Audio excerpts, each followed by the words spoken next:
Blog Talk Radio. It's Monday night, 9 p.m. Eastern, on the Blog Talk Radio Network.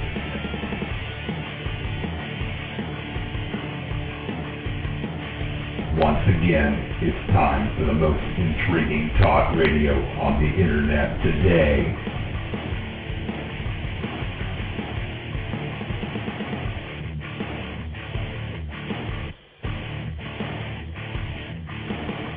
This is Sasquatch Radio. Breaking news and information from around the world. Interviews with men and women investigating the mystery. The latest high-tech equipment. Cutting-edge research techniques. And amazing discoveries. Real-life people sharing real-life encounters. The director and founder of Sasquatch, Virginia. Here is your host, Billy Willard. Something is out there in the dark, watching, waiting. It's time to unleash the beast. This is Sasquatch Radio. All right, welcome everyone to another episode of Sasquatch Watch Radio. Today is April 5th, 2010. Can you all believe it? It's springtime. It feels like springtime out here. It was up in the mid-80s today, and I love every second of it. I don't want to see no more snow. I don't want to see no more cold. I'm happy. What about you, Mr. Killen? Well, I'm right there with you, Billy. I am welcoming the spring, and wasn't quite that warm here today, but it was around 70 here, and the weekend too was high 60s, maybe around 70 certain spots, and I got out on the bike for the first time this weekend, so that was a nice thing. Oh man, broke the bike out, got it all cleaned up, I'm sure. Yeah. Oh yeah. No, I put it away all clean. I put it away, and it comes out just as clean as when it goes in. You must cover it then, and don't get no dust on it. Oh, cover it! I got a bubble for it. Oh man! Goes in a bubble completely in case it gets zipped up in there, and that's it. It comes out as clean as it went in. No dust, no nothing. Wow! Goodness sakes! Yeah, No, I wish I had. I don't have no place to put mine. It stays out in the back lot, and I just cover it with a motorcycle cover. It's the only thing I can do. But if I don't, it gets bombarded by the birds because I got a tree right up above it. So. Yeah, it's definitely tough to keep them clean if you don't have a garage for it. You know? Yeah, it makes it a little tough. Anyway, we got a great show tonight. We got a fella who's going to be calling in here. I'm waiting to see his number pop up. He's got an announcement to make about the Ohio conference, but I don't see him yet, so hopefully he'll... Bill just popped something up here. Bill Green says, hey, Billy, do you have to do 1 minute prayer for that West Virginia mine accident today? Oh, I must have missed that. Did you see anything on that, Mike? I did not, no. If it was just in the news today, I didn't catch it. Yeah, it must have been some kind of a mine accident today in West Virginia, according to Bill Green. So, I tell you, they've been having a lot of that lately. Not it's good. Been that long ago since they had one. Yeah. I was just going to say, I remember another one not too long ago, and that's not a good thing. You have one of those cave-ins or whatever, and you have all sorts of people trapped down there. Not a good situation. No, not at all. Shut up, Irish. You understand my accent. Anyway, Don hasn't called in yet. I'm just kind of waiting for him to call in. You know, Irish gives you a hard time about that every week, Billy. But you would think after all these weeks of listening to the show, he'd start to get the hang of your accent. You know what I mean? Yeah. Well, he should be able to understand at least 50% of what you say, enough to get by. That's right. But Well, Don, we're waiting on you to call in. Let me give you, just in case he's listening and don't have the number. I think that's him. I see a number pop up there. I think that's him. Is that you, Mr. Keating? This is me, Mr. Willard. All right there, Mr. Keating. We're going to let you, I tell you what, I know you're making an announcement, but just go ahead and kind of give everybody a brief overview of who you got there and times and days and all that good stuff. Okay, sure. The 22nd Annual Bigfoot Conference will take place the weekend of May 14th to May 16th, 2010 at Salt Fork State Park, located in east central Guernsey County in eastern Ohio. We've got 5 speakers that are lined up at this point in time. First and foremost, but certainly not last of any of them, is Mr. Bob Gimlin. Mr. Bluff Creek himself will be here, and he will speak for a few moments in front of the crowd, then he'll take a Q&A session. We will also have Dr. Jeffrey Meldrum from Pocatello, Idaho, from Idaho State University, as well as John Horgan from Needham, Massachusetts. John is a longtime paranormal investigator, researcher from the area, and he's going to be giving a presentation regarding some incidents in Massachusetts in the year 2009. We've also got Tom Yamarone, singer-songwriter. Yams is going to, I believe he's going to speak for a few minutes, maybe half an hour or so, take a question and answer session. But his biggest part, of course, will be when he is entertaining the troops in between speakers. I believe he's going to do a song that he has written about Bigfoot in between each speaker. If it's not, that's nice. Sorry. Yeah, I think that's what he said he was going to do, but if he didn't, I'm sorry, I messed it up. But I've got a little bit on my plate right now. Yeah, I know. Yeah, and then we've got those 4, and every time I give a lineup of speakers, I always forget someone. Who in the world am I forgetting? We got Dr. Jeff Meldrum, we have Bob Gimlin, we have John Horgan, we have Tom Yamarone. That's 4 of the 5. And, of course, how can we forget our biggest speaker that is lined up to be at the conference this year? Can you hear me kind of stretching this out so I can cover I hear my you. butt? I hear you stretching yes. it. Larry Lund. Okay, anyway, those are the 5 that we have scheduled to speak. And to my knowledge, those 5 will also be at the meet and greet Friday evening. That will start at 6 p.m. That will be in the large ballroom because we expect fully well over 100 people to be there. Oh, yeah. And that's going to be there. It's going to start at 6. We're also going to have, for the first time ever during the meet and greet, the opportunity for anyone who is hungry to go to the restaurant in the lodge, and they're also going to have a buffet dinner Friday evening as they are Saturday evening during our dinner break during the conference Saturday. The conference Saturday will take place from 4 to 10 p.m. In the large ballroom, which seats around 350 people, but I fully expect we'll have at least 100 more than that. I believe you're going to have people standing in the aisles. Yeah, we have. Yeah, I think so. I don't know what I'm going to do.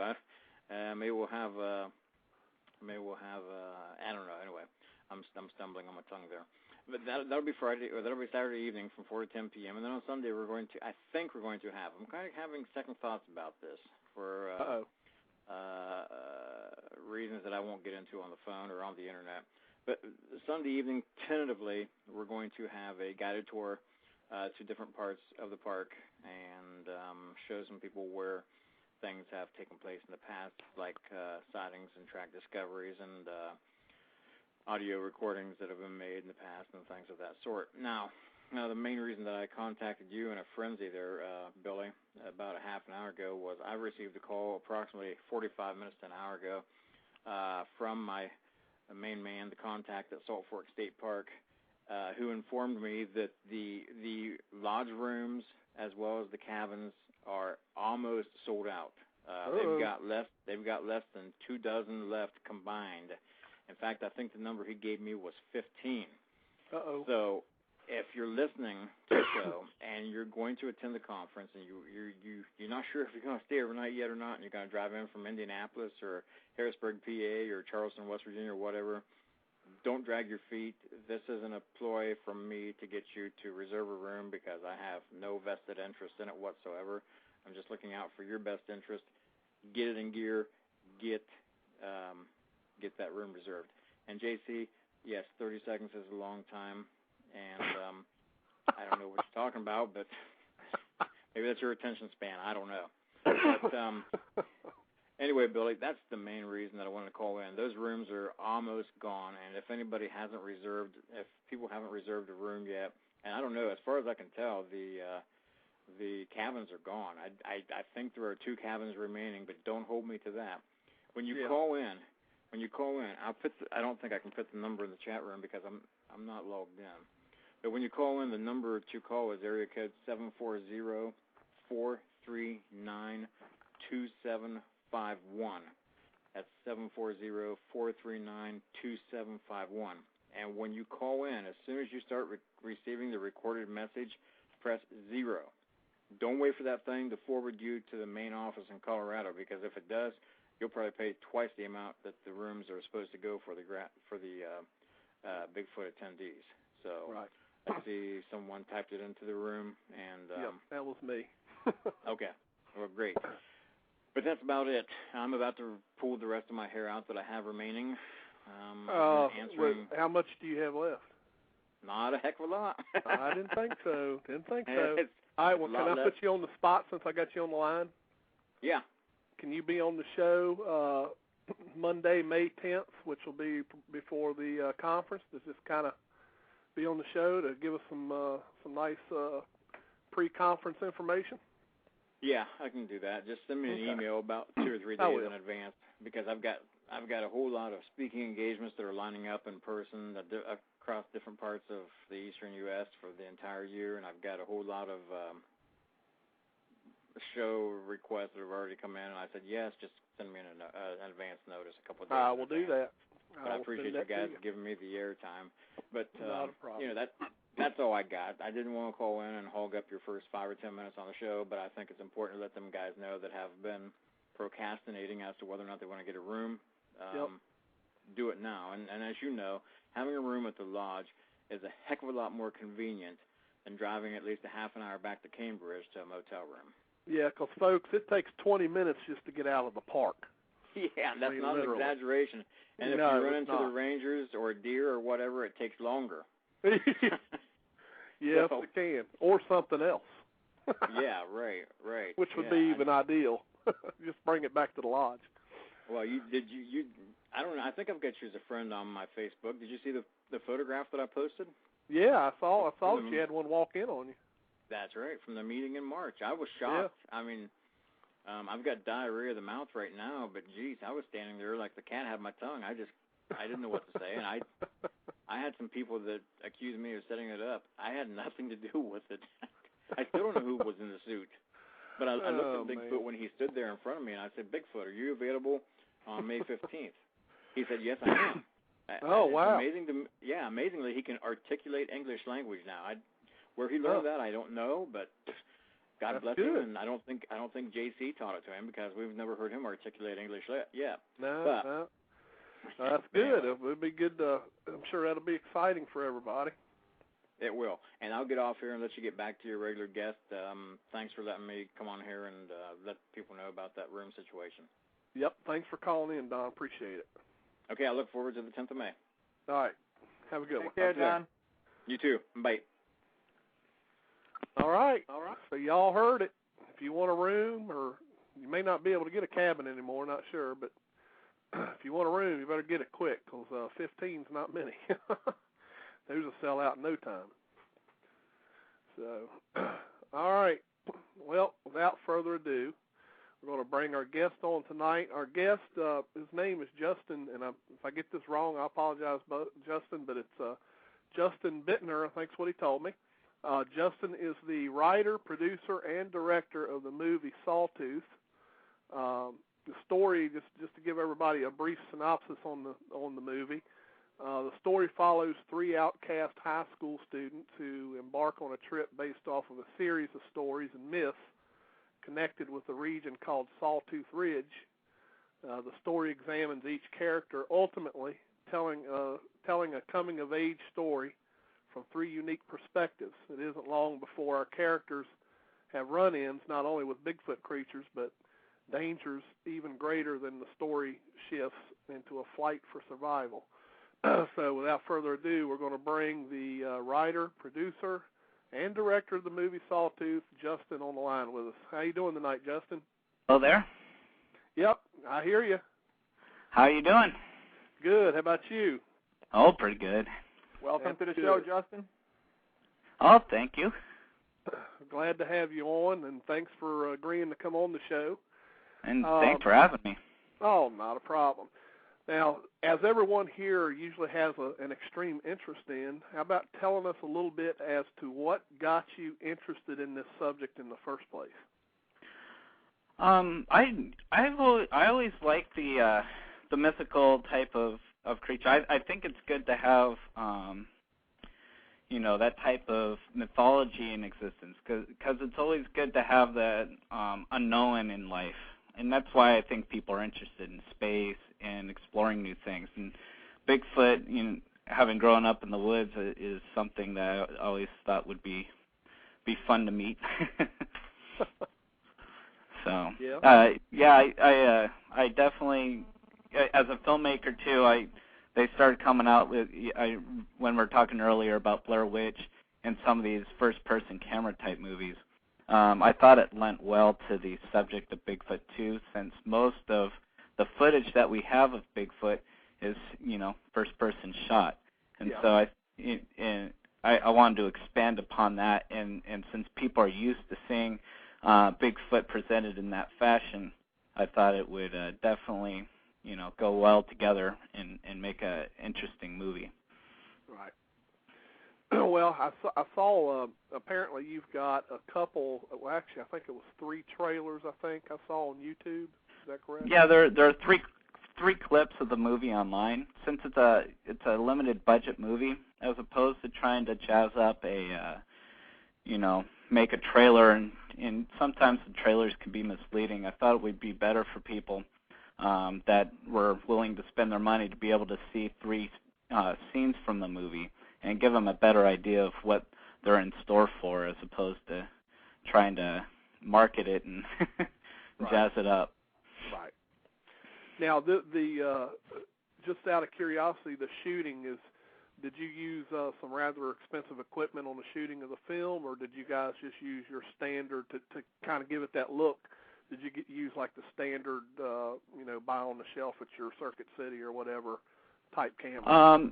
It's probably something in between. I didn't want to go full HD and make it look pristine and something that a high school student wouldn't, shoot. But I wanted to make it look a lot better to, a lot closer to. I didn't want to make it look like it was something shot on a $200 mini 8 camera. Yeah. So I used the DV format, and then I tried to come up with something that wouldn't be too hard on the eyes, but would be something better than just the average camera. Right. Now, I guess my big question I've got to ask you is, I know you've always you've had an interest in the subject, based on the mythical creature, but do you think this thing can really exist? Yeah. When doing the research, I mean, it's really compelling because I think I'm like most people. I think the world would be a better place if it does exist. Having Bigfoot in the world would be much better. Right. Because and the fact of the matter is every year they're discovering new creatures, new animals that scientists didn't think existed the year before. I mean, even today. So, and in fact, last year off of Africa, they found a fish that everyone assumed was extinct during prehistoric days. And the tribesmen that were on this small island were, eating these things every day. So, I mean, we tend to think we know a lot more than we do. And so I think it's completely possible that Bigfoot exists out there, and maybe he's smarter than we are. Yeah. Mike, is there any questions in that chat room yet before I keep going? There was just one, but you basically just covered it yourself. We had Watch One asked, does the guest think Bigfoot is all fiction, or does he think they're real? But you kind of just touch on that. Oh, sorry about that. Watch one. I didn't mean to steal your question. Stole his thunder. Well, at least he got his question asked. That's right. He got it answered. Yeah. That's right. Yeah. Let me see who this caller is. I believe I know who it is, but we'll just double check. Is this Abe listening in? Yeah, sure is, buddy. How you doing tonight? Doing good tonight, Abe. How are you? Doing wonderful. Just called to listen in. Good show, and if you could put me on mute, I'd appreciate it. All right. Just throw up that hand if you got a question. You got that, bud. Talk to you later. All right. So yeah, and the movie actually comes with a short film that he did, 5 years previous. That is kind of a different take. That was shot as more or less kind of an anthropologist versus a cryptozoologist inquiry into a sighting and a tape that was found revealing Bigfoot. And that one's shot more like Spinal Tap. It's a documentary. We did use HD cameras on that shoot. And I think that would be something of interest to the people who listen to your show too. That the DVD set does include both the feature-length film and that short film. Mm-hmm. So there's actually 2 movies that come with that disc. Okay. Now I do know that was what I was going to ask you, because I think I've had you on my friends list on MySpace for quite a long time under Sawtooth. So I was going to ask you, that's been a while. Yeah. I didn't know if there was more than one movie or what. Yeah. Well, when I set out to shoot, I shot the original short film, and due to the length of it and such, it was geared to a very specific audience, probably namely very Bigfoot enthusiasts, because I did use a lot of steadying in the film, and it's very heavy on facts and kind of the debate, and so I think it was a very specific audience, whereas this new version of the film is a much broader audience. It's more of a Stand By Me-ish type of film with Bigfoot in there. So it's been a long go, but I've finally gotten the movies out on disc, because I actually produced the movies. I paid for the movies myself, so right. It's a costly process and a time-consuming process, especially for someone that's not in the Hollywood system that is doing this while working and trying to pay bills and these types of things. So yeah, it's got to be extremely difficult to do all that yourself. I couldn't even imagine trying to attempt to do something like that with my schedule, so I can imagine. But anyway, Henry, that's kind of funny what you said. So Bill just got the answer. It was released April 1st on DVD. Now, is there a place they can go to order a copy of that? Yeah, I'm actually, self-distributing, so you can go to the website and buy it online, which is at the sawtoothmovie.com. It's all one word. Sawtoothmovie.com. Yep, and you can search it. You can search for it on Google and just search Sawtooth movie Bigfoot, or it'll pop up. And I've got like you said, I have the MySpace page and the Facebook pages set up, so it's not too hard to find. Okay, good deal. All right, Mike, is there any questions in the chat room yet? Yeah, we actually had a question. Well, the one we already went over, because right after Watch 1 asked it, you asked it, so we already covered that. But there was a question from Coast Bigfoot in chat, and he says, or he or she, I'm not sure, it just says Coast Bigfoot, would he like to come out here with me so we can show the real deal, in other words? I guess they want to know if you want to film the real deal. Yeah. Wouldn't mind it at all. Unfortunately, the way schedules and finances line up at the moment, I probably couldn't afford to go out there. But yeah, I would. I'm a outdoors type guy. I wouldn't mind at all. Filming this thing. We hiked around in the woods, and so I have I think it would be fun. I think it'd be a lot of fun go on one of the expeditions. Yeah, I tell you, there's some fun times out there. Of course, it's not easy times, especially if you're out in a remote area where you're not within, driving distance of any stores like me and Mike were at up in the Adirondacks. So you didn't just drive out there and go to the store and get something to eat. No. You do camping like that, man, you're in there and you better hope you got something to eat. You're in there for the duration because it takes you 90 minutes to drive in or out. Yeah, that's right. And that's just to get to any kind of a road, and then that's a dirt road at that, and then you got another 2.5 miles to get to a paved road.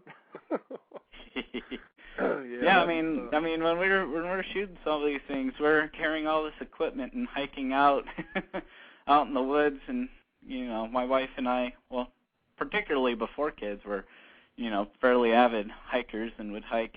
We did, we'd go up the Yosemite and out in the Sierras here. I know I'm on the other coast from you guys, so but definitely like to get out and into the wild there. So. Oh yeah, nice to get out there. Mike, any more questions? Not so much a question, but Bill Green, kind of a comment in chat. He's actually saying this to you, Billy, but I'll read it. He says, Billy, tell him Billy Green said hello. I used to be on MySpace, but he is on Facebook. Oh, but is he on Facebook? I'm on Facebook. Yeah. You are? You're not? I am. You are. What is it? Yeah, so if he looks up Sawtooth movie on Facebook, he can get on the Sawtooth page there or look up my name, as it is not common, I don't think. Right. Okay. So yeah, I just not many Justin Sawtooth Buettners movie. up there. I'd say if they put it into the search, they'll probably find it.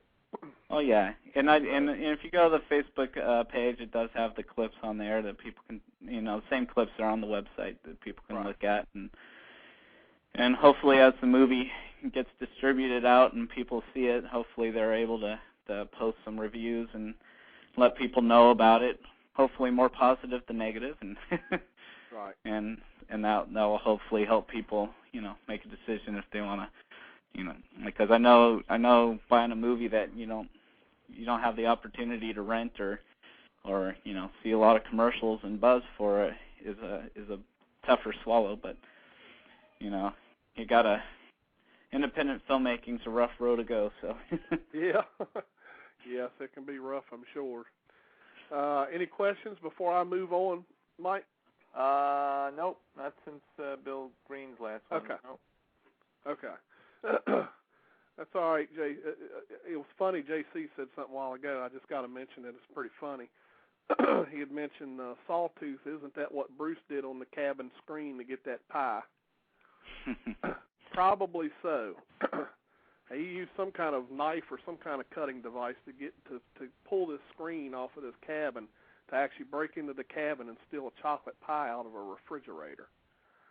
That was at one of our conferences. He won't admit it, but that's what happened.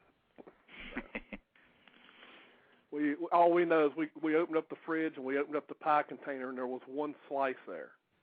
And there was a whole pie there when we left, so left us one slice. Like, thanks a lot. Well, I guess you got to act quick around there. Yeah, I tell you. Knowing Bruce like I do, you were lucky to get the one slice. He was being charitable. Yeah, I guess he figured we could slither it in 4 pieces or something, some kind of way, and share it with each other. But thanks, Bruce. I just make sure I hide my chocolate pie better this year. Anyway, let me make sure we don't have any callers. Nope. Okay. I'm going to get on to my line of questioning. Now, in the movie, did you have one particular person playing Bigfoot? I mean, do you have like a long shot of Bigfoot, or are they kind of glimpses? Or? Well, the gentleman that played Bigfoot in the, in the feature-length movie, his name is Darius Slowick. He's a Olympic shot putter. He's 6'8" and 300 pounds of solid muscle. Yeah. So we tried to get the biggest burliest guy we could find to get in a suit. And he fit the bill. I mean, great guy. And then we had another gentleman that we had for the close-ups because we used practical makeup when it got to close-ups of the face, and that wasn't nearly as big. But a very good actor in there. In the previous version, we had a few different guys in the suit as well, and kind of the same thing. We want the bigger guys for long shots, and for we try to put actors when we got the faces in there. Right. So, do you want to ask Ron Schaffner's question, Mike? Did you catch it? Oh, yeah. All right. I just scrolled down. Yeah. I don't know. Did he really mean that for the show? Because it's not in all caps, so I'm not sure. Oh, what the heck? Go ahead. But we can read it. Sure, I can read it. Ron Schaffner says in the chat, "Hell with Bigfoot. What babes are in the movie?" Actually, in the feature film, we have it basically has 3 characters in it, and one is female. But they are all younger actors. They're very talented, however. But yeah, no nudity. Sorry, guys. That was definitely one of the next questions. I figured it might be. I knew where that question was leading. Yeah, that always leads up to that next question. So. No nudity-free film unless you consider Bigfoot naked. So, yeah. Yeah, well, you don't need to see that. So. No. Now, here's I got to thinking about that. You talked that guy into a suit and everything, and I mean, you guys that went out into the woods. I'm going to assume, was you on public land when you shot it, or private land? When we filmed most of it on private, with the Bigfoot suit on private property. Yeah. Because we were, walking around during hunting season. Yeah. And we definitely tried to be safe. So there was one shot where we did go into public land, and we had to have a assistant with a jacket walking near him at all times, and we tried to put people on the perimeter. Right. So we didn't get any awful mishaps during the shoot. Yeah, that's what I would have been afraid of. Putting that suit on, just thinking about somebody out there thinking they're getting the prize, Yeah, the guy's in the suit, and we're seeing all these shotgun shells as we're walking. If he wasn't sweating from the heat, he's probably sweating after seeing those. So. Oh yeah. But they're good sports. They're good sports because those costumes are hot, and we were making them do quite a bit of running up hills and crashing through branches and different things. So we definitely put them through it. Right. That's good. Yeah, and actually, the funny story, I don't know if it'll be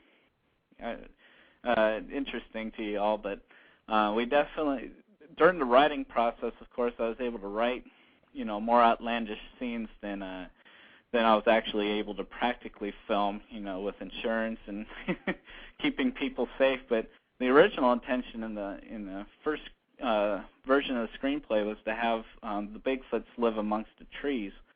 So there were scenes where I wanted to have whole groups of them dropping down from these tall pine trees and these tall, sequoias. I thought it would be interesting to be able to accomplish that. And when you get out there to practically shoot, of course, the budget and safety comes first, and wasn't able to quite pull that one off. But that would have been pretty funny though. Yeah. That's like trying to remember. I can't remember. I get all these Bigfoot movies mixed up, especially the ones that Sci-Fi Channel has done. But you remember the one movie where they're looking back in the woods and they see all these red eyes all over the place, all of a sudden appearing. Like it was like a dozen of them out there. Yeah, it was pretty funny at the ending. Yeah, now, go ahead. No, you go ahead. All right. Mike, did you have any other questions? I don't want to leave anybody out. There's another question here from Coast Bigfoot. Just typed it in there. It says, if you would like, Eric Squatcher would love to take him out in New Jersey Pine Barrens if he lives close. Uh-oh. No, don't live in New Jersey or close there. I'm on the West Coast. Is Pine Barrens a scary place, or because you said Oh, it's let's just say the Pine Barrens is a very unique place. It's a very eerie place. Of course, not only do you have the Bigfoot stories, but you have the famous New Jersey, the Jersey Devil, and all this stuff. But I tell you what, it's an eerie place. Me and Mike both have been there, and it is a very eerie place, especially at night. Sounds like fun. So, you got the questions rolling in there now, Mike. Yeah, there's a couple. There's a couple right after Coast Bigfoot. Yeah, we got Andy threw one in there, and Henry. Go ahead. So you want me to take those now? Yeah, go ahead. All right. This is from Andy Drew, one of our regulars in the chat. Hey, Andy. He says, how hard was it to cast the characters for the movie, and is there a director's cut or bloopers in the DVD? There are deleted scenes on DVD. The casting process was extremely difficult, not for Bigfoot, but for the other characters, because it's so reliant upon the three performances of teenagers. Generally, it's extremely hard to find teenagers that can carry a type of performance that I was going for. And because it's shot first person, there's long takes, and I needed actors that were very, strong in being able to ad-lib and kind of roll with the punches, because, when you're shooting these long takes, it, naturally takes much longer to shoot, so there's a lot less room for error or doing extra takes. So I was fortunate enough to find two pretty quick, two very, very talented people, and then the third person, it was right up to the deadline, and fortunately right at the last minute I was able to cast that part, or otherwise I don't know if the movie would have happened. I went through a lot of casting to find the three. Right. All right, Mike, any more questions? Well, we had one from Henry as well. He says, what sort of influences did Justin have for this movie, such as directors and possibly other movies? Influences. I basically when I went out to make it, it was before Cloverfield and Paranormal Activity. I'd actually started making this almost 3 years ago. So, but I knew I wanted to match the Blair Witch type of first person type shoot. Although admittedly I wasn't a huge fan of Blair Witch per se. Well, my favorite movie is Jaws, and I kind of like the adventure type movies. When I wrote the movie, I tried to make the three human characters as strong as possible. I didn't want it to be kind of a throwaway film where it was all about Sasquatch chasing down people. I want people to I want the three characters to have something to say and have character arcs within the film. So I tried to fashion it like I think I mentioned earlier, kind of like Stand By Me, where these kids were trying to figure out their own problems as they're hiking out there as well. And so I tried to make it more interesting than just the standard horror type movie fare. Right. All right. Let me. He's been standing by patiently. Let me get Mr. Bill Green on the phone from up in Connecticut. How you doing tonight, Bill? Oh, I'm doing great, Billy and Mike, and to the guests, and Justin. It's been a long time. I used to be your friend on MySpace. Oh yeah, I remember you. Yeah, and stuff. And I'm glad your movie's on DVD now. I'll try to save my money to get it and stuff, but money's kind of tight now and stuff. And oh yeah. But yeah. In fact, before I forget, if people do want to do decide to purchase it, type in the if you go to the cart and you type in BFRO, you do get $8 off the list price that's on that website as well. Oh, okay. Cool. Hey Billy, anything new happening up in West Virginia, or not West Virginia, in Virginia or whatever? No, about nope. Bigfoot. I don't have anything at all going on in Virginia right now. It's been kind of dry. I haven't even had anything down south. I know Sean sent me a report or something from somebody that, well, he lives in Connecticut, but I guess he's originally from Connecticut or from Virginia or something. I'm looking into it right now. I'm surprised he didn't send it to you first. But oh, cool. Well, let me know if he, ask him if he wants somebody to check out the location. Yeah, if I'll next time I get his email, I'll email him your website so he can email you and stuff. But hey, Mike, anything new happening up in upstate New York? No, Bill, I haven't heard anything. Oh. And Justin, are you going to be doing any other movies about Bigfoot or cryptozoology? The next film's probably not going to be Bigfoot centric, but you never know in the future. So, are you happy that Hollywood now is kind of like making Bigfoot more or less not a dangerous animal, more like a creature that doesn't want to kill people, but just still a scary kind of creature, but not, let's put it this way, where it makes sense. Are you talking to me or Bill? No, I'm talking to you, Justin. Oh, to me. Oh, okay. Yeah, I think there's always been either Bigfoot's like a lovable puppy or Bigfoot's this scary monstrous creature, and there's not much in between because you either get Harry and the Hendersons, or you get I think everyone's discussing like the sci-fi movies where it's these scary red eyes and they're out to get people. Yeah. And one of Justin, I don't mind the sci-fi channel makes them look scary or anything as long as it makes sense. It's a good storyline. It's like I hate when it's like a campy picture and stuff, and it's just like doesn't make sense. And when I saw your trailer for the first time, I said, my God, I'm definitely gonna get the DVD when I save my money and stuff when it comes out. Yeah, I think you'll be a big fan of the short as well. I think the short will definitely speak to a lot of the Sasquatch followers that are into it. Kind of like the way Spinal Tap did with musicians.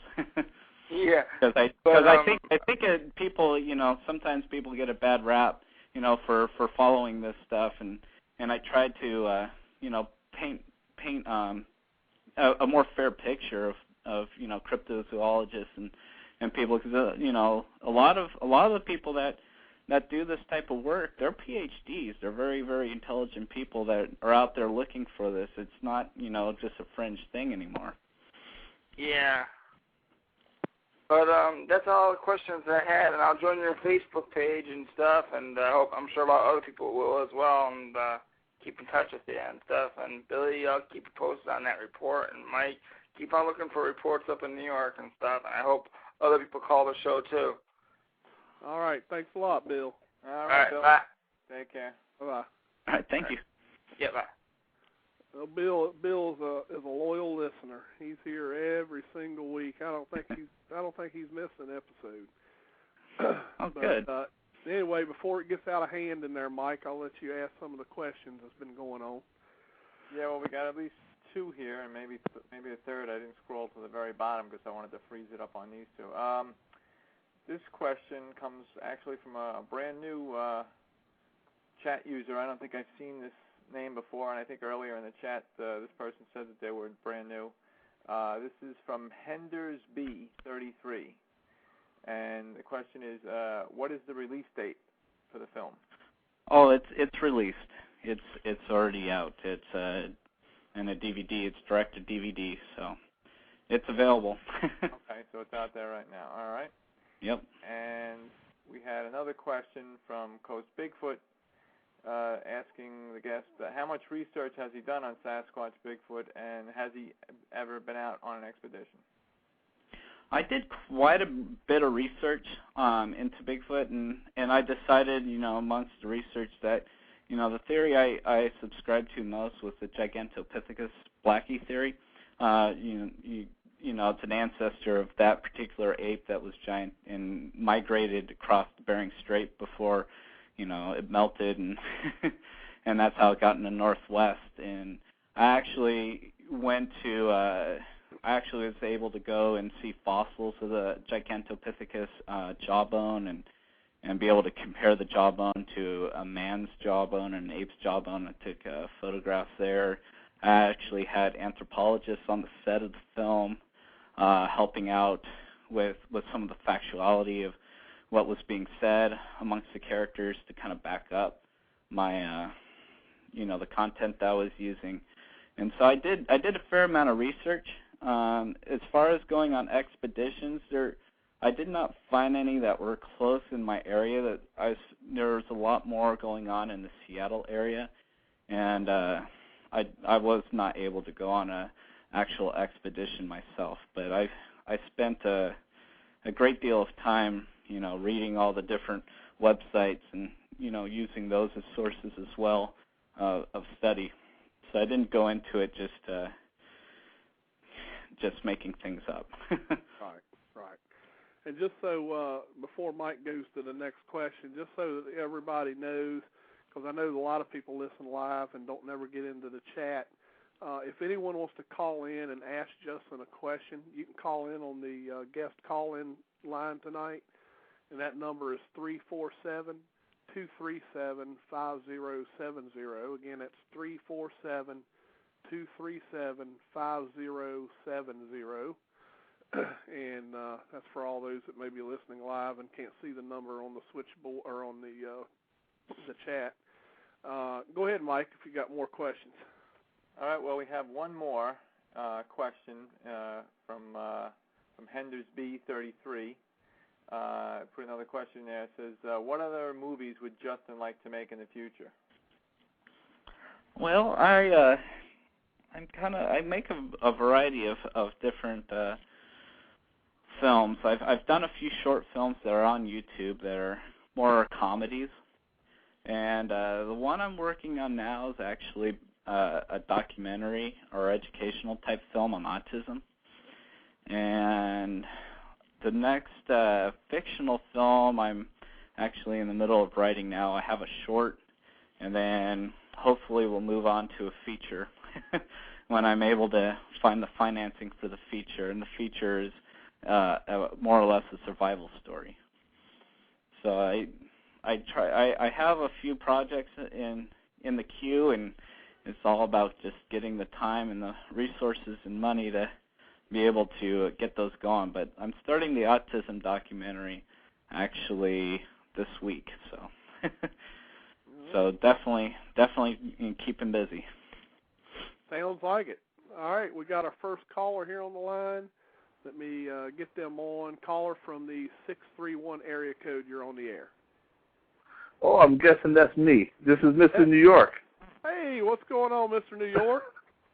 Oh, my goodness. I was trying to get on Blog Talk, and my computer says no, so I figured I'd call in and give a listen. I was surprised you're still awake, man. 72 hours and no sleep. I'm hanging on by a thread. I tell you have to be. Yeah, me and Mr. New York met up today for dinner and had a really nice conversation. Mike knows what I'm talking about. We could have went on for 5 hours if it wasn't for the radio show. Talk and I did go on for 5 hours. Yeah, Mike, you guys stuck with me. we went from the lunch rush right through the slow time, right through the dinner rush. That's right. They started ready to kick you all out. It was I enjoyed it, and as Billy can agree, I'm sure Mr. New York's got some good ideas there, and he's making some contacts. He's making some waves. Yep. Yeah, trying to reach out. Yeah. That's great. Yeah. Right. All right. Well, I actually missed a lot of the show.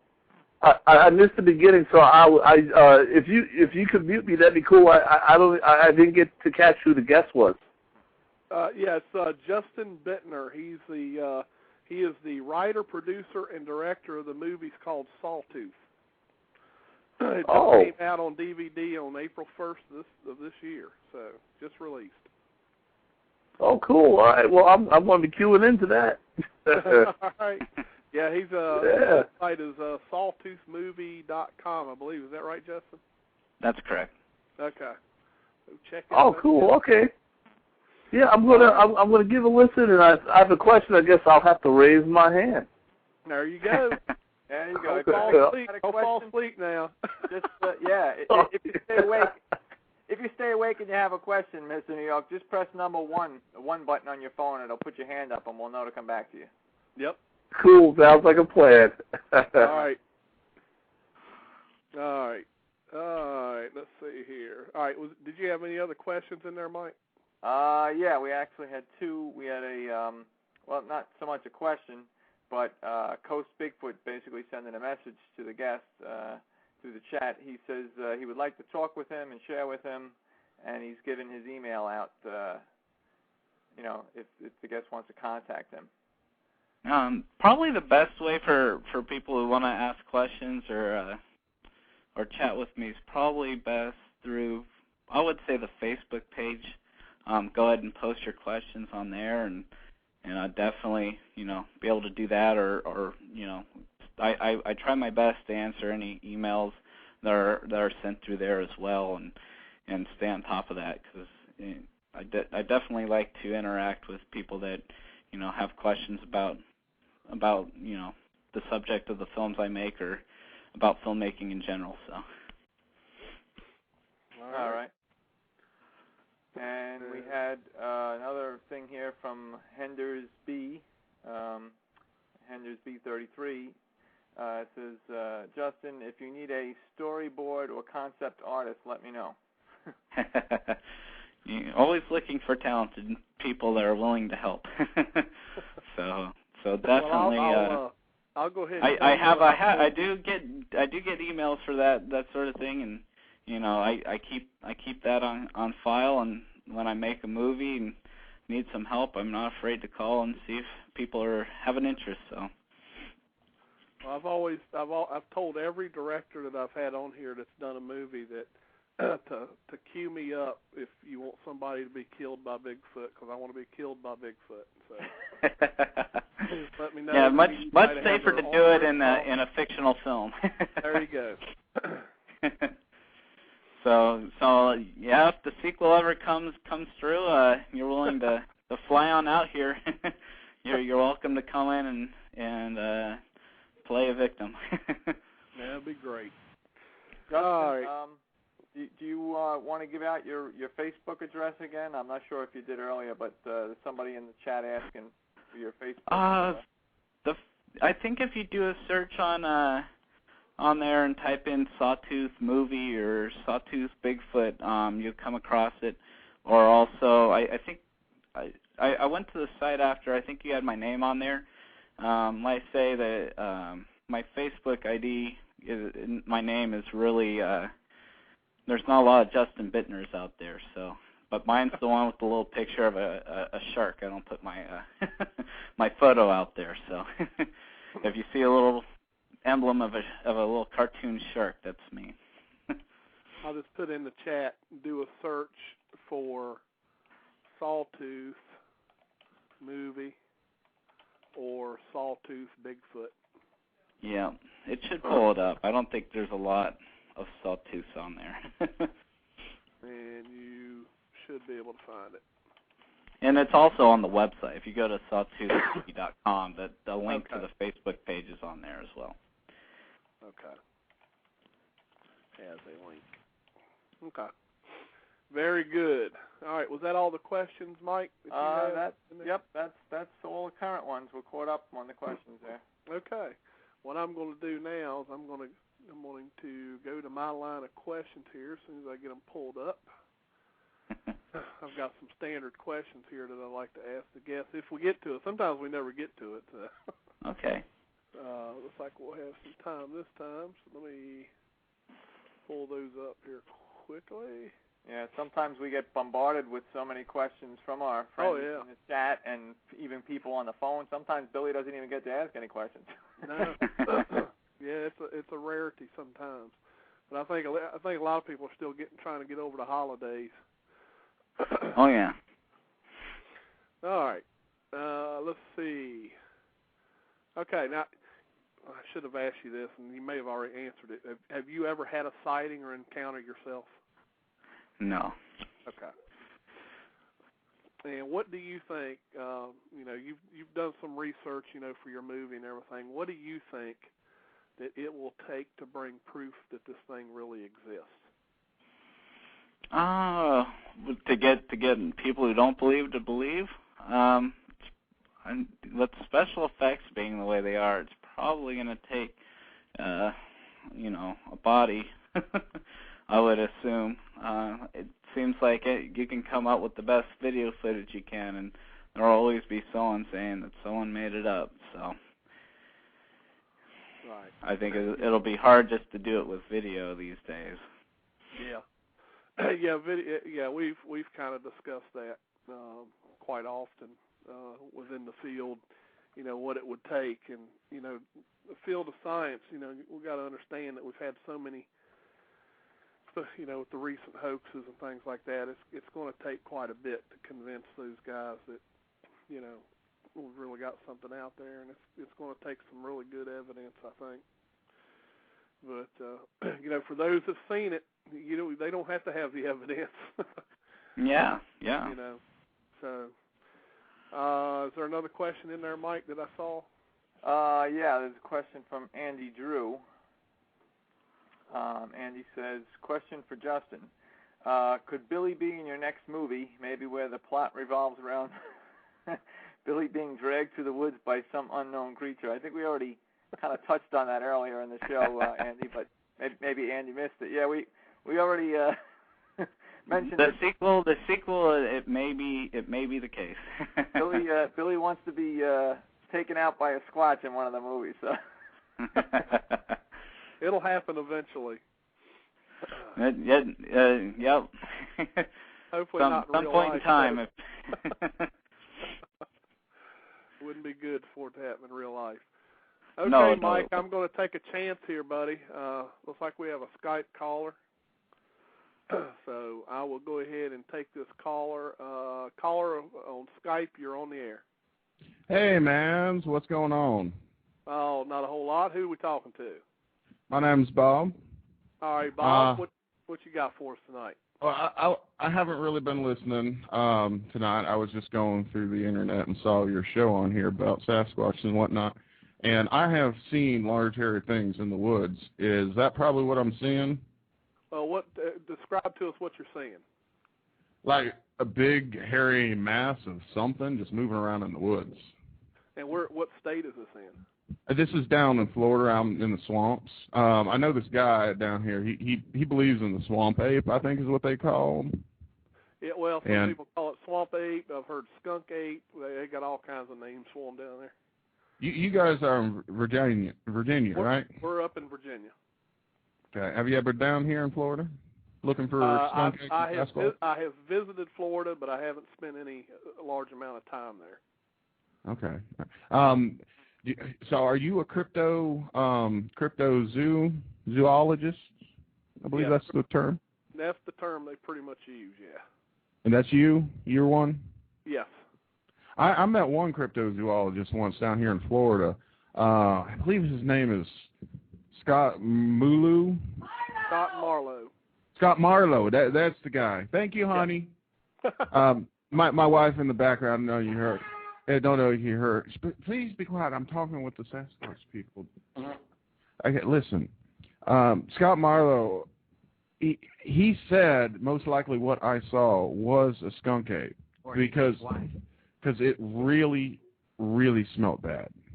Right. Is that probably is his word credible enough?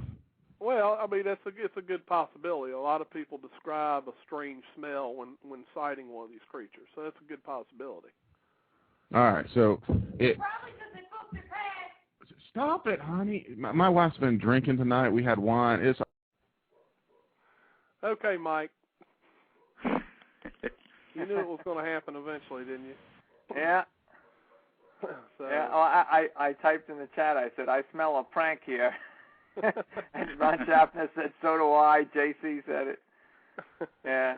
Well, you got to know, your chances are at least 50-50, if not worse, when it's a Skype call. The only good Skype caller we ever get is good old Abe. Yeah. It happens. What can I say? Sorry about that, Justin, but it happens every now and then. It keeps it interesting, right? It does. It does do that. Okay, any other questions, Mike, before I go on? Nope. We're up to date. All right, let me, I'm sure you've looked at a lot of sighting reports, Justin. Do you have any one particular one that stands out in your mind or one of your favorites that you've read? Oh, there are sites dedicated to those, and there are a ton of great stories of sightings. I like the Army ones. There's a couple good Army ones where they've gone into crash sites and have seen Bigfoot out there. Hey, guys, hold on just a second. I apologize, Justin. Mike, can you kind of take over the show for a few minutes? I have got a medical bed that's being delivered from my stepdad who's going to be moving in with me. All righty. Who had a stroke. So if you don't mind just doing the show, and I'll be back as soon as possible. All right, Billy. I will. Thank you, guys. I'll be back here soon. You guys keep on talking away. I'll attempt to carry on, except I don't have any questions prepared as you did. So that's okay. We'll just have to wing it for a bit. Just wing it for a bit. Fine. I'll be back. We can wing it. But yeah, no, there's a lot of great sites with a lot of reportings and different stories, and I actually have used a few of those as basis for some of the events in the movie as well. Well, one site, I don't know if you've come across it doing any kind of web searches, but if you have done some searches, you probably did, because it's a really good site and it pops up on a lot of engines. Is a site called Bigfoot Encounters. Yeah, I think that's one of them. And it's kind of like the background is all green, like the screen is all green in the background. And if you go on there, that's somebody we know, Bobby Short, runs that site, and she's a great lady. And there's just a ton of useful information on that website. I mean, you could read for hours and hours on that website.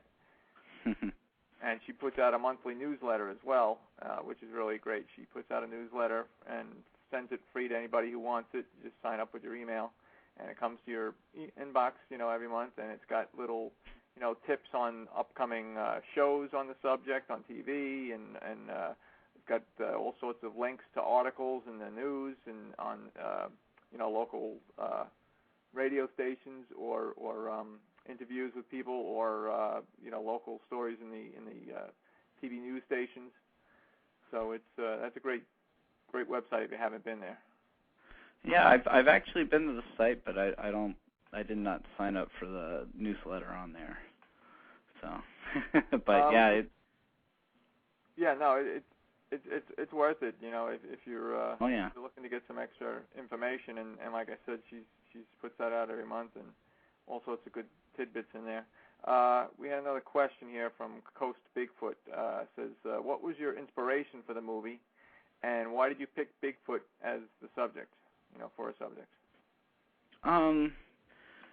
Well, I did grow up in a small town up in the hills, and so I think just the location of it of Bigfoot was more attractive to me than Loch Ness or space or any of the other type of things. And I think it's a great subject because, like I say, the aspect of the unknown and the curiosity of the unknown, I think, is something that is kind of part of the human condition.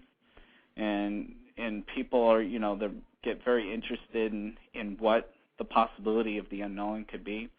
And so I thought it would be a great subject married with, that first person type of shoot would make I thought it would make a interesting movie that people would take an interest to, and it would be something that that I could actually, produce myself.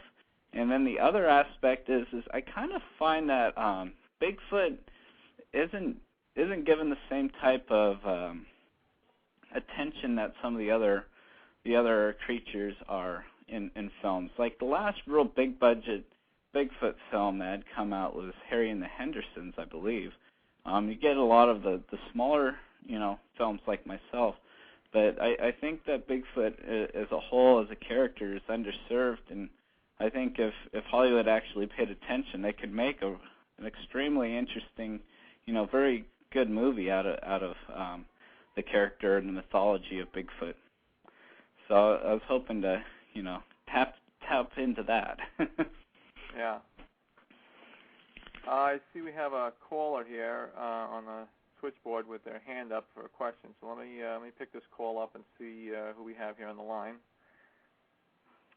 This is caller from the. Oops, button didn't click. Let's click it again. Caller from the 650 area code. You're on the air. Hey, hello.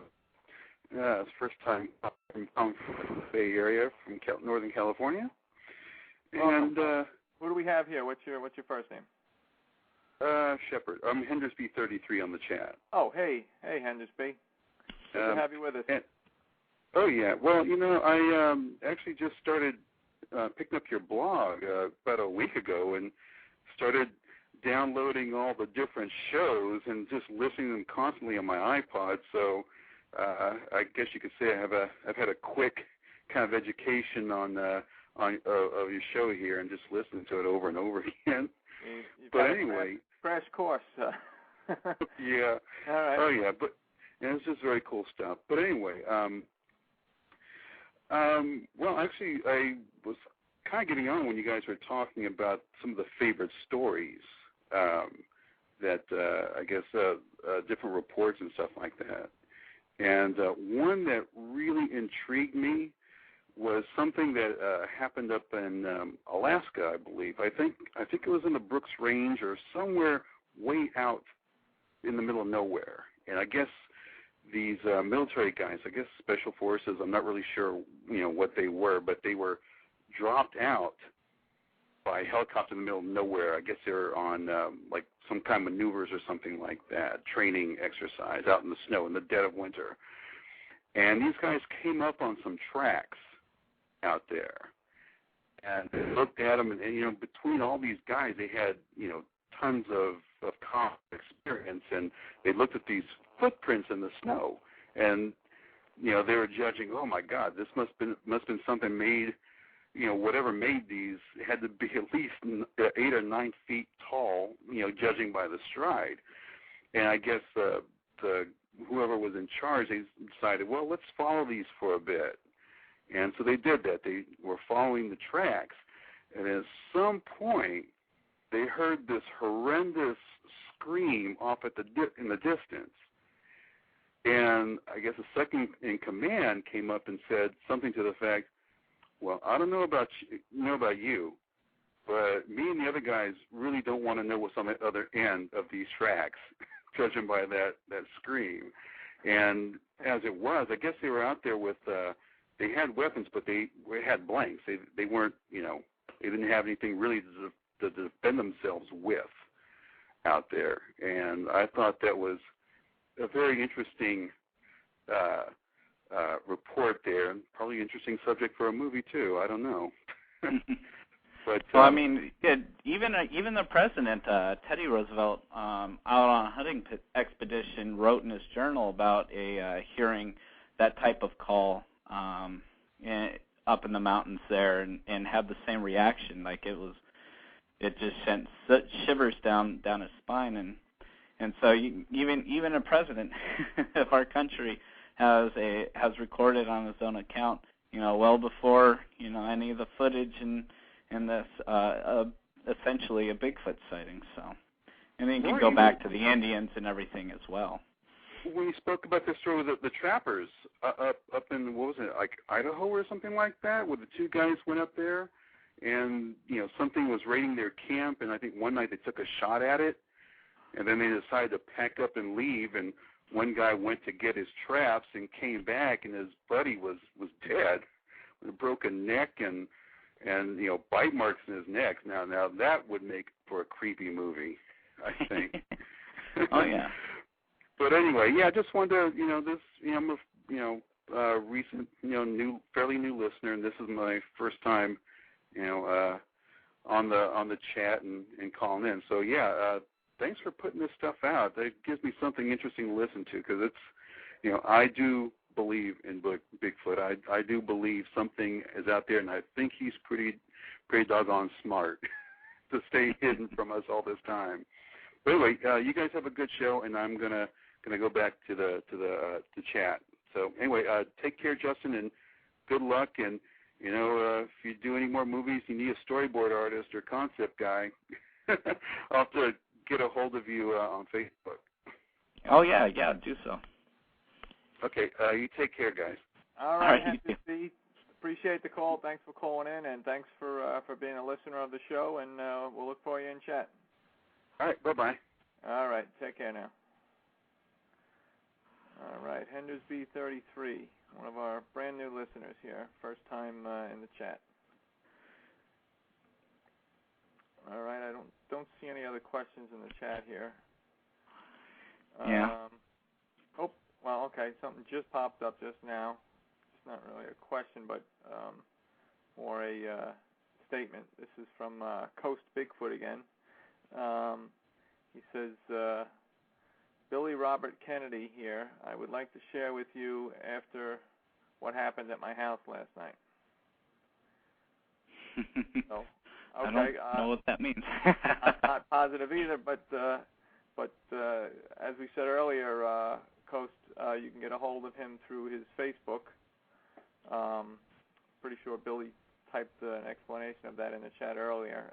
You can just get on Facebook and do a search for the movie, and pretty much if you type in Sawtooth Bigfoot, I'm sure it'll come up on the search within Facebook, or you can just search for the guest by name, Justin Buettner, and look for the is it a cartoon shark avatar? Yeah. And then that's Justin. So, and as he says, how many Buettners will there be on there anyway? Probably not a whole bunch. Not very many. But I'm actually looking on this chat site too, and there is a comment about the dermal ridges in a track or a hand. And dermal ridges are essentially your fingerprints. And there was a issue. There was a actual issue with dermal ridges because apes have dermal ridges along the foot that go vertical, whereas humans are horizontal. And they had an 8-foot track that they made a cast of that contained dermal ridges of an ape, and they had all the forensics guys look at it and examine it, and it's on one of those specials. And that's where I used that dermal ridge line in the film. It's one of the clips that was that was online. So. Yeah.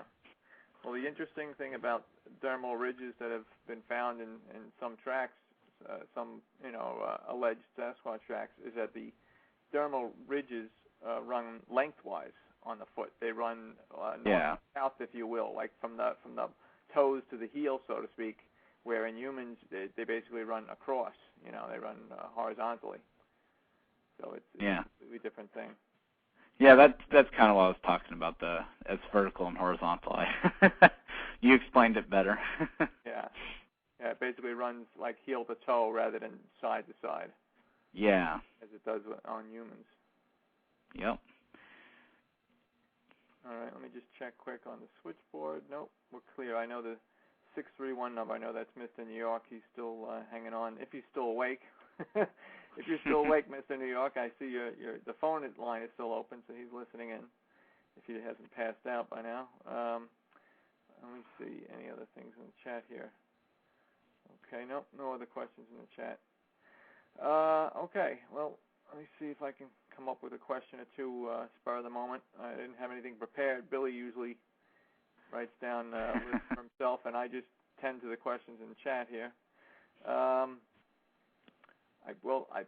Most of the questions people have asked you already. What was your inspiration for the film? You know, why'd you choose that as a subject? I mean, we kind of went over a lot of that already. How about basically where was the filming done? Was it all in the same area, or did you? Oh yeah, it was up in the Sierra Nevada mountains, up going toward the Tahoe region. Okay.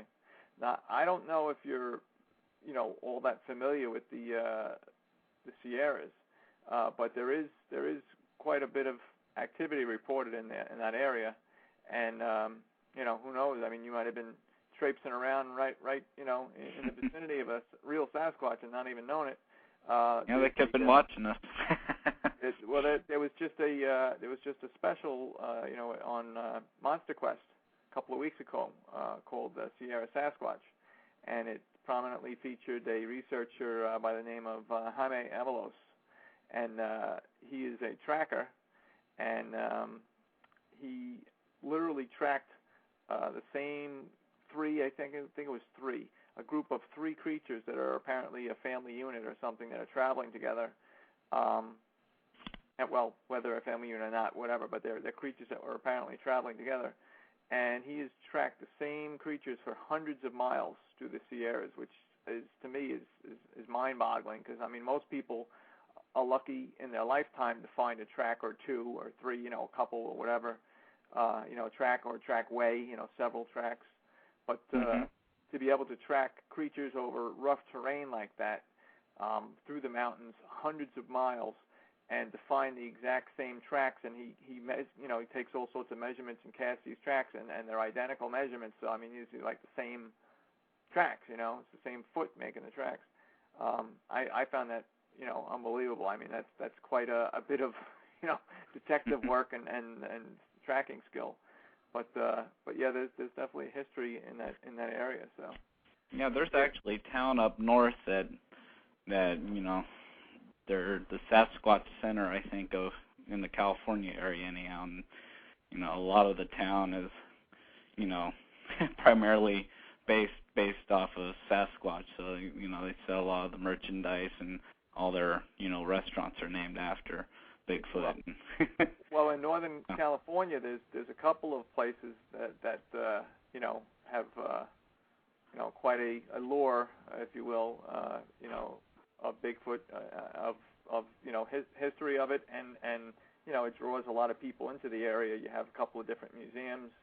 You have Willow Creek calls itself the gateway to Bigfoot country. That's like their claim to fame, is that basically from their town, I guess north, is where you really get into areas with a lot of sighting reports. So they consider themselves like the gateway to Bigfoot country. Yeah. And of course, obviously, if you go further north up the coast, you continue to go up. Obviously, you get up into Oregon and Washington State and other areas, and of course, obviously, the reports just the big ones.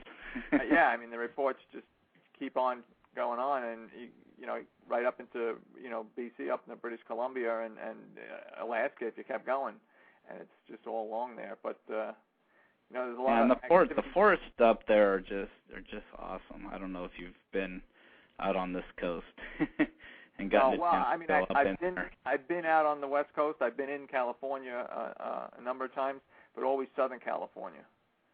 I'm talking about if you get up in Seattle and things, it's just so green, and just the trees are so large and thick, and it's not hard to imagine there's something that could hide in there. Yeah. So.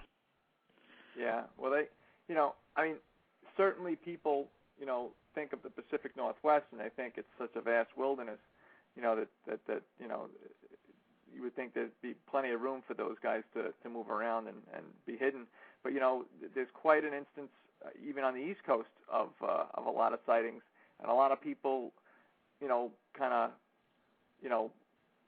discredit that, so to speak, in a way, because they feel, there's too much population density on the East Coast. There's too many people per square mile. It's impossible, But there's areas on the East Coast where you have areas just as wild as out west, and some areas are fairly large. Like in my state here in New York, I'm up in New York.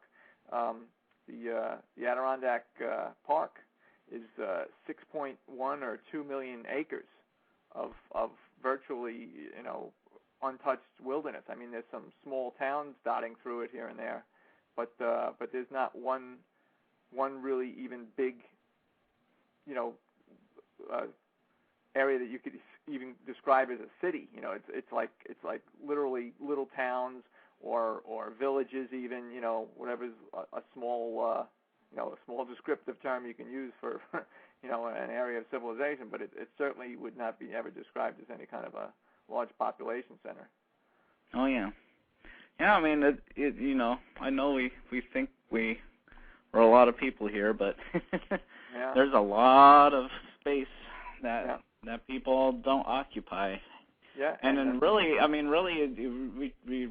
we're touching a lot on American soil, and that's because we live here. But if you can do research, and Bigfoot's a worldwide phenomenon, and every country has its different version of Bigfoot, and so there's you have to figure at some point, whether it be our lifetime or next, that someone's going to find something that will shed some light on everything. So. Yeah. And Eric Squatcher in the chat just wanted me to mention, he typed in there, and I was going to bring it up, but we went off. He brought up another point there. But, also like in New Jersey. New Jersey, the northern and central part of New Jersey, has the highest population density in the country as far as, like, by counties. There's a bunch of counties that they have extremely, extremely high population density, but you get down into the, if you go into extreme northern New Jersey, extreme like Passaic and Sussex County, like extreme northwest corner of New Jersey, it's rural. And if you go all the way down into the southern, like third or quarter of New Jersey, down in the Pine Barrens region, it's very rural. And of course, the Pine Barrens is a very large area, over 1 million acres of scrub brush and stunted pine, and it's Pine Barrens. I mean, it's a large area down there. But in between, if you're not all the way in the northwest corner of Jersey in the Sussex or Passaic County, or if you're not down in the Barrens in like Burlington or Ocean County, areas like that down there, in between it is extremely, heavy density, population density. But there are places where creatures could exist, certainly. I see we have Mr. New York's got his hand up, so he must have a question, and more importantly, he must be still awake. So let's pick up our friend here, Mr. New York. Mr. New York, 631. You're awake and you're on the air. I'm barely awake. Thanks for picking me up. I actually had a question. It's kind of a creative question. I guess for the guests, I'm a musician by trade, and I was curious about your directing style, because I guess in the music industry, I guess a director for us would really be a producer, and I'm curious regarding your directing style. Do you prefer to give like very specific direction towards the actors, or do you like for them to embellish a little bit on what their role is to be? Well, the way I like to handle that is, I think that I come from the style that if you include people in the process, you first of all, you want to surround yourself with as talented a people as you can, and then give them the best stage to make the most of their talent. And so, being the writer of it as well, I'm not married to every word I write. So we'll, oftentimes on the first take we'll be, fairly close to script, and then each take subsequent, as the actors get more comfortable with the scene, I let them take more liberties with what they're doing, and I kind of operate off that, because if someone has a good idea, I don't want to, squash that idea. Because I'll be the first to admit, I'm not the only one with, ideas. So definitely I try and take advantage of the people I'm able to, I have the good fortune to work with. So. If it's okay, I had one more question. I was curious if filming in the Sierra Nevada, in the Sierra Mountain Range, was it like, I guess, did it present any unique challenges as to where you might be used to filming? I did so many, I know the area so well. We went out ahead of time too to scout the areas we're going to go to, and most of the challenges are sound for us, and as well as the restriction, because you're using available light. If you're shooting a scene and it's going on for a while, the lighting changing during it can present a a bit of a challenge, because then you get crunched on time. But the sound, because I can't control airplanes flying overhead or these types of things, and so the sound on the film was extremely difficult to do, because a lot of it, when you're out there and you have a plane going by, those mics pick up the sounds of the airplanes very well. So I actually had to recreate quite a bit of the sound in post, from the ground up, including all the ambient sounds, all the sounds of each footstep or rustling of a coat. So you had to do some Foley. Oh, almost. You had to do some. I had to do a ton of Foley. Wow! To recreate the soundtrack probably took twice as long as it did to do anything else on the film, just because of the complexity and to be honest, sound for me is one of the tougher parts of a film, of putting a film together, and I did that myself as well. So it was I had to go slower and really make sure I was doing a good job on that. So I had to definitely take my time on that aspect of it. Wow. Well, thanks for answering the questions. I've always had a passing interest in film, and I have some friends. As it was mentioned, I'm from New York, and I have friends that go to NYU, and I'm always kind of picking their brain. So thanks a lot. I appreciate it. Excellent film school up there. Yeah. Cool. Well, thanks a lot. And Mr. Mike, I'm going to try to hang in there a little longer. All right. Well, you get some shut-eye when you feel you need to, Mr. New York. But we appreciate the call, and as always, we appreciate you listening in.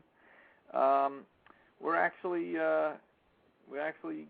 counting down here. We got about a minute left on the live feed, so the show will be cutting off for our friends in the chat. But Mr. New York, if you actually stay conscious, you'll still be able to hear us go into the archive on the phone line, because any callers that are on the phone lines, you'll hear it.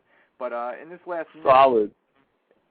All right, so I will put you on mute, and you can listen to the rest of the show. And I just wanted to say, for our friends in chat, that we'll be losing the live feed. Thanks for joining us once again. We appreciate you guys coming by each and every week and joining us live. Just want to say thank you for Justin Buettner joining us tonight, and the writer, producer, and director of the movie Sawtooth, which is out now. And you can check it out if you want to get in touch with Justin, or check, I believe you said there's some clips for the movie also linked to the Facebook page, Justin? Yeah, it's on the Facebook page. Everything's linked on the Sawtooth movie page, including MySpace and even Internet Movie Database. So they can go to Facebook, or just do a plain old, internet search. Just Google search for Sawtooth movie and include Bigfoot in there. We'll definitely bring it up. Probably, I haven't done it, but I'm assuming it'll be near the top, if not the top one. Right. So. All right. Well, that sounds great. Well, I really appreciate you having me on too, and it was really great to be able to talk to you guys and get the word out about the movie and hear some great always stories from your viewers or listeners.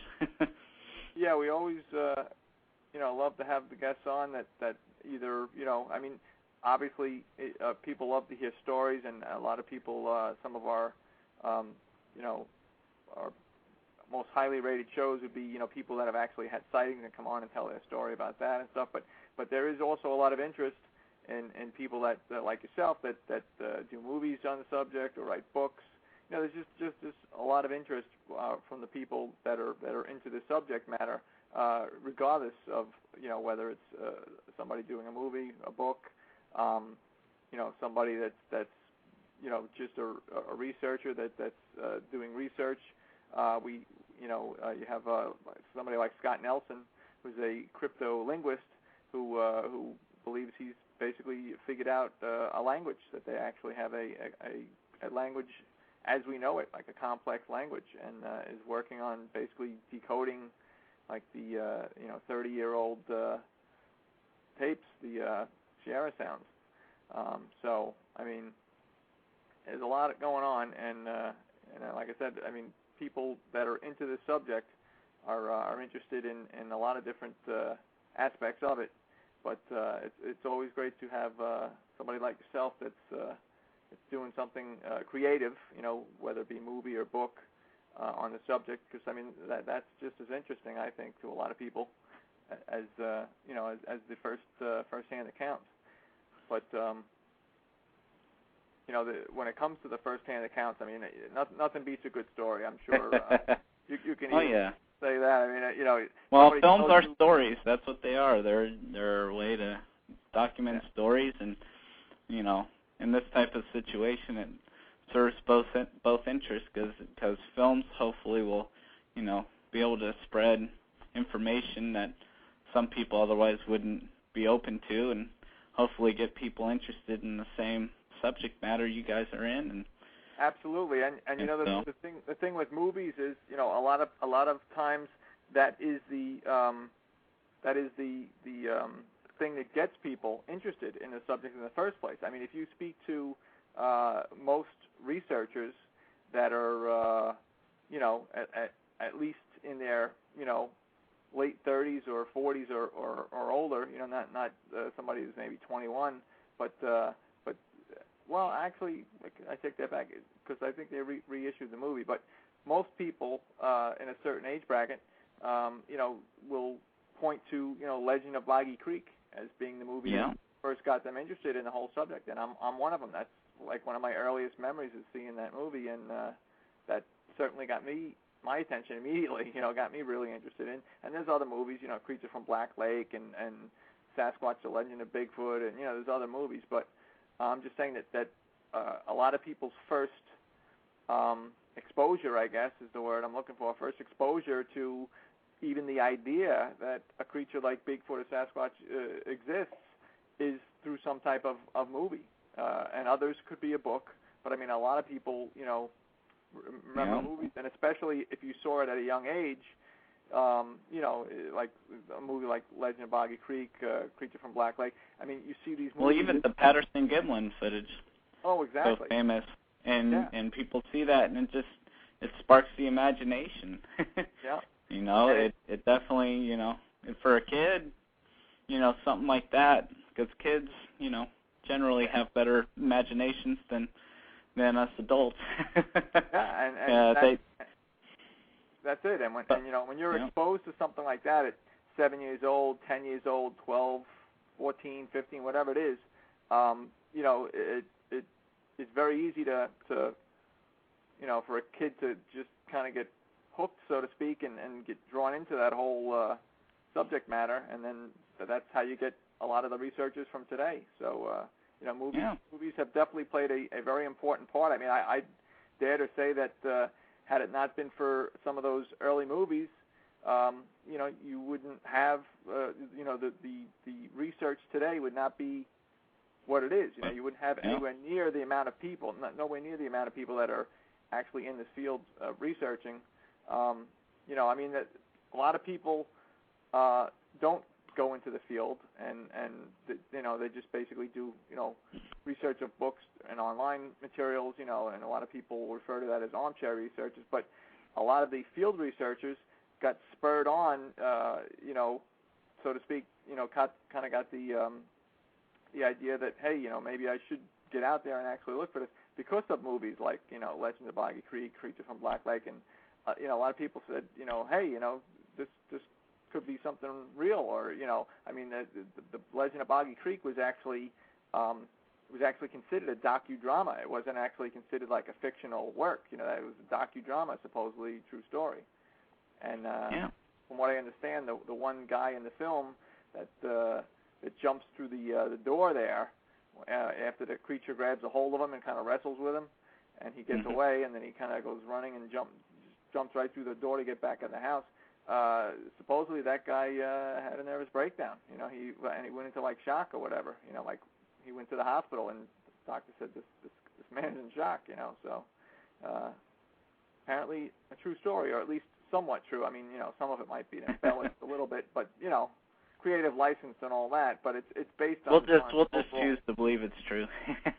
It makes it more fun. It's based at least in an overall sense, or loosely on factual information, and then I'm sure there's some embellishment. What good movie director doesn't embellish some parts of it, but. And gotta create hype. Gotta get people talking. Yeah, and those movies did. Like I said, to be exposed and to see those movies for the first time at 7, 10, 12, 14, 15, whatever years old, it makes quite an impression on you. And Yep, I'm not immune to that. So, I mean, it's why I'm making movies today. Yeah, so that your movie and some other people's movies, the more modern movies, well, that could do the same thing for people today that are 7, 10, 12, 15 years old. You kind of get a new generation into it. That somebody that's 10 years old, 15 years old. Well, like I said, in the case of Legend of Boggy Creek, I think they actually reissued that, so that might be more readily available, easy to get. But some of the older movies at one time were very, very hard to come by. They didn't have them re-released, but now a lot of them are on DVD and stuff. Oh yeah. Way back when. The great thing about the day we live in today is it seems like if you look hard enough, you can find just about anything. Yeah, well, they've since except for Bigfoot. Yeah, exactly. A lot of the movies now are on DVD, where way back in the day, they were on the old VHS tapes. And the problem, of course, with the old VHS tapes is, after a while, those things get worn out. They get stretched. Well, I remember when they didn't have VHS tape. You're subject to whatever the 5 channels your TV got over rabbit ears and whatever the theater had out at the time. There wasn't you didn't have all these options that you have today, that's for sure. Right, and of course now you get a lot of content just on the internet as well, just downloading stuff. But a lot of those old movies today are available because they are on DVD. Oh yeah. So it's going to just open the door up, like I said, for a lot of the people today that are younger that maybe never saw Legend of Boggy Creek, Creature from Black Lake, Sasquatch, Legend of Bigfoot, these classics that we call classics today, that missed them the first time around. It's an opportunity for them to catch them, and 20, 25 years from now, some of the newer movies today, your movies, some of the other people's movies might be considered in that vein that that people will want to track down and get on DVD. Or whatever medium. I hope.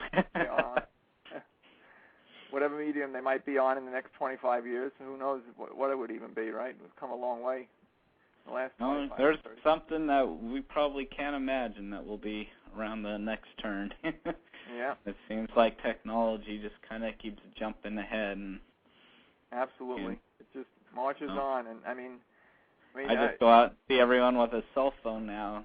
It's just like how did this happen so fast? Yeah, well, just look in the last few years as far as communications and stuff, what's happened, with the computers and, now, everything is, people, you can make basically like a video call to somebody, webcams and everything like that. It's not going to be very much longer until they figure out a way to make that technology into a little thing that you can wear. It's going to be like the, it's going to be like the old Dick Tracy comic books. You're going to be able to have it like wear it on your wrist like a watch, and you'll be able to, talk to somebody with video and audio. It's not going to be very long. It'll probably be something they just medically insert in your ear. Well, that's after the first will be the part where you wear it, and then they'll just implant it right in you, but. Right in your brain. But Don't let them do that. that was science fiction way back when. You know what I mean? Oh, I know. And here we are, almost to that point. I know, scary. But guess it is the future. Love it or hate it, technology marches on, and drags us along with it. And some people go kicking and screaming. I know. I have a friend of mine, John, and. He literally just got a computer this year. The guy has never had a computer in his life, and I think he's one of the last holdouts. I always joke that I was tease him about it. Don't be the one that gets addicted and becomes the super tech guy. A few right? Years Yeah, he'll be like an uber geek, uber computer geek. He'll rule the world or something. And I always see that. I said, dude, man, how can you not have a computer? It was, it's mind-boggling in this day and age. There's kids in grade school. They learn computers from first, second, third. They third come out being able to type. Yeah, they come out of the womb practically texting, and stuff. But yeah, it's oh well. But he's a perfect example of he was dragged kicking and screaming into the 21st century, and finally this year got a computer. Or I should say, he didn't even buy it because he's that type. He actually got it as a gift. His sister got it for him for Christmas because he's the type that he probably wouldn't even bought his own because his thinking is, well, I survived this long without it. I guess I don't need it, So which he kind of has halfway of a point, but not to have a computer today is crazy. So his sister got him one, and now he's got one. Well, there you go. Well, I appreciate you having me on. I'm guessing your radio show's over now, right? Or is it still going? Yeah. Well, the live feed was cut off like 12 minutes ago, but we're actually still. It's called the archive. It's still recording. Everything we've been talking about. It's okay. People can download this tonight, tomorrow, next week, next month, next year. It downloads and saves onto the Blog Talk Radio webpage, and people can listen to this later on. So everything, like until we hang up, we're still basically being recorded. It's just not going live over the air. The stream cuts off at 90 minutes. But yeah. Oh, cool. I didn't know how that worked. Yeah. So all this. So I'm sorry to interrupt the show. No, that's fine. But I'm saying all this banter that we've had going on, this is all being recorded. So, for better or for worse, everybody's hearing everything. If anyone's still out there, huh? Yeah, well, I'm surprised. I still see Mr. New York on the line there. He's the phone's not hung up, so I assume he's still awake. From what I understand, he's practically no sleep the last few days. He's a musician, and he's been on a tour, so he's going, town to town playing a show, then packing up and driving 12, 16, 18 hours, whatever, to the next town, and and that's not even counting all the parties after. yeah, exactly, and probably who knows the life of a musician. Yeah, on the road, who knows how many hours. I have a few friends that do that. Yeah, so. And you do one show, you break down from that show, you travel. Next thing you know, you're in the next town. It's set up, practice, whatever, a sound check and all that, and then maybe you have a few hours to yourself, and then it's the show again. So yeah, he's doing it's a busy life. Oh yeah, he's doing the whole road show thing, the whole slave to the grind, as they say. But well, when he becomes big, they'll fly him. yeah, that'd be nice. All right, Mr. New York. Well, we thank you for calling in, and hopefully you enjoyed the show, what you caught of it. And see, Mr. New York is a perfect example. He's the guy that he missed the early part of the show. I think he only called in about halfway through. Now he'll be able to either tomorrow or next week, whenever he wants, he'll be able to download the show, the archive, and catch the entire show. I'll put a link to it up on the webpage I have too. So. Yeah, cool. So that'll be good. I guess we'll pretty much wrap it up here. We're about 10:45. I believe basically that the show is. We could go another 15 minutes, but I think pretty much just around 11 it cuts you off. They limit you to about 2 hours or just over. It might be a few minutes over, but yeah. Well, I hope Billy's deal went all right. I hope he's making out okay. Moving that big old bed around. I hope he's not hurting himself there, on his back out or something. Back, trick knee, whatever. It's rough. It's rough when you get to that point where you have to, take care of your parents like that. And so I wish him all the best. Yeah, exactly. As do I. But he never made it back, so I'm hoping. Yeah. Well, they're probably figuring out how to get the thing through the door. Those things aren't small. I hope he's not laying at the bottom of the stairs with a mattress and box spring on top of him. Hopefully. Well, it was very good getting to talk with you, and it was a lot of fun. So I wish you guys all the best in your expeditions, and hopefully sooner rather than later you guys come up with something. Yeah. Well, we're trying, and we're going to be having a big joint expedition actually soon, and it's going to be first of its kind. Actually, we're going to have 5 different research groups all working together in the field on the same expedition jointly, that's basically unheard of. Nobody's ever done that because, unfortunately, it's sorry to say, so many in this field of research feel it's like some type of competition that they have to work against each other instead of with each other, and they have to put other people down for what they're doing and say that their methods are the best, and it seems like it's kind of a lot of backstabbing going on, and a lot of people talking behind other people's backs, and definitely not being open and cooperative like it should be. But we're gonna break through all that red tape and BS, and we're gonna have a first of its kind joint expedition with 5 different groups involved. So we're real happy to be a part of that, and basically make Bigfoot Sasquatch research history. So.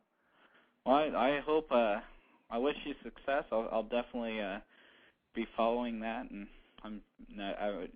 Bill. I see all Billy's posts, and I try and catch this show once in a while, and so we'll definitely. I'll hope for great things to be done. Yeah, well, we appreciate that, and definitely we're hoping the same, and we appreciate the moral support there, and.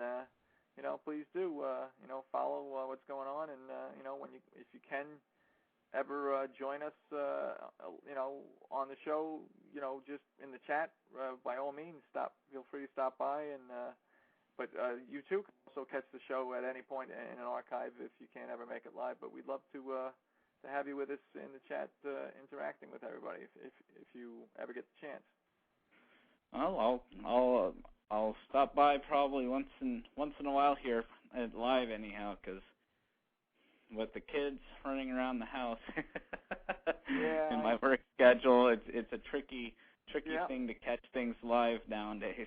Yeah, well, that's why I said if you can, I know it's tough. It's tough. Everybody's very busy. But we appreciate you being on the show again tonight, Justin, and great talking with you. All right.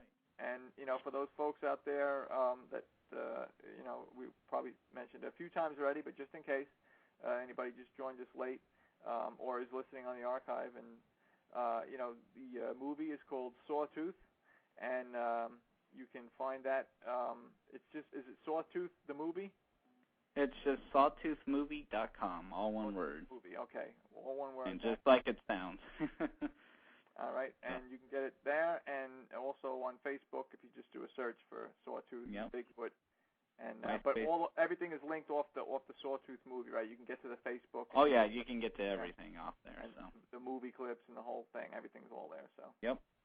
All right. All right. Well, thank you very much, and great have a having good you on night. The show.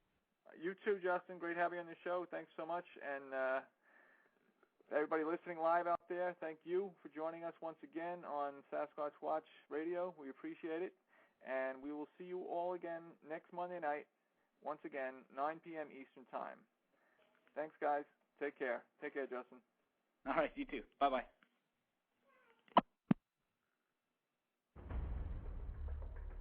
A legend passed down through the generations. A myth to some, reality to others.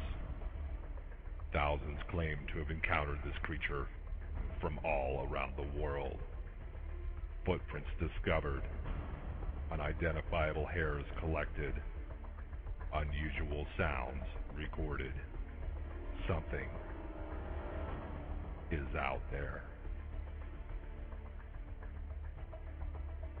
Sasquatch Watch Radio. Monday nights, 9 p.m. Eastern, on the Blog Talk Radio Network, interviewing the men and women researching this phenomenon, the latest news and information, research techniques, and cutting-edge technology. True terrifying encounters, as told by those who have experienced them. Monday nights, 9 p.m. Eastern, on the Blog Talk Radio Network. Your host, Billy Willard of Sasquatch Watch of Virginia, brings you the most riveting discussions on the internet today. blogtalkradio.com/Sasquatch Watch Radio. Monday nights, 9 p.m. Eastern, Sasquatch Watch Radio. The truth is out there. Welcome to Sasquatch Watch Radio.